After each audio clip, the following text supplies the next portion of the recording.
What if I told you that there is a project management technique that looks like a micromanagement, but it builds trust, efficiency, and results of the team?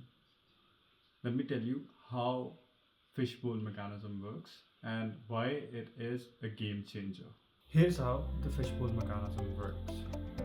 You can invite a smaller group of people, like 4 to 6 people, in the inner circle, and the rest of the people could be there in the outer circle. And the inner circle could discuss in the specific topic and solve the problem. And if anyone has anything to say about that specific topic from the outer circle, they can come and within the conversation and chime in their thoughts, and a person from the inner circle can make the space and go into the outer circle. Some people would say that why do you go with the fishbowl mechanism? So before you go with the fishbowl mechanism, you need to understand that what are the pros and cons of using a fishbowl mechanism. So while having a fishbowl mechanism, what I would say is having the more productivity and multiple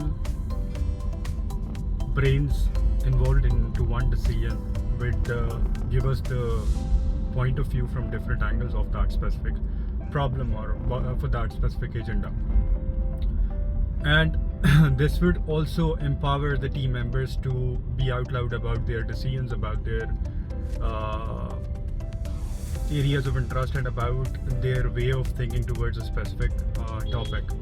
And thirdly, it will empower you to talk about this agenda. So let's assume if you're working in a fishbowl and you're transitioning the speaker after every suggestion, you are empowering every single participant telling their side of the story or their point of view towards that subject.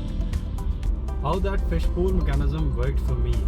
For me, that fishbowl mechanism always worked in a very productive and very time managing way. Let me give you an example of a real-time scenario. So let's assume you're working on a project with a team, and one of the resource has certain blocker into a task assigned to him.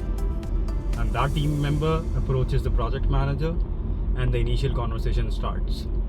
With the initial conversation, they try and understand the blocker itself and try and understand who could be a possible respondent to that specific blocker. And after the identification, they might approach the respondent, and after approaching the respondent, they can get a discussion and all. And the respondent and the project manager came to a conclusion that okay, how this blocker could be fixed. And then they go back to the initiator and tell them that that's how you can fix the blocker, and that could take like several hours, maybe a day.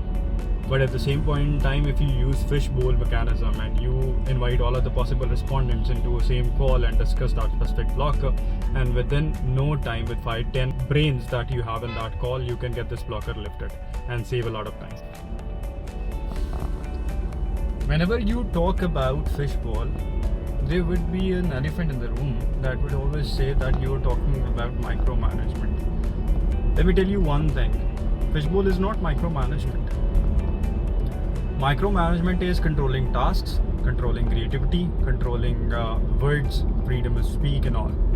Whereas fishbowl is letting you speak about your approach, letting you consume your creativity, and letting you decide on specific agenda with the help of multiple brains actually, to give you a thought process that what are the pros and cons of all of the circumstances that you are not even able to think, and the peers that are in the fishbowl are able to think about that.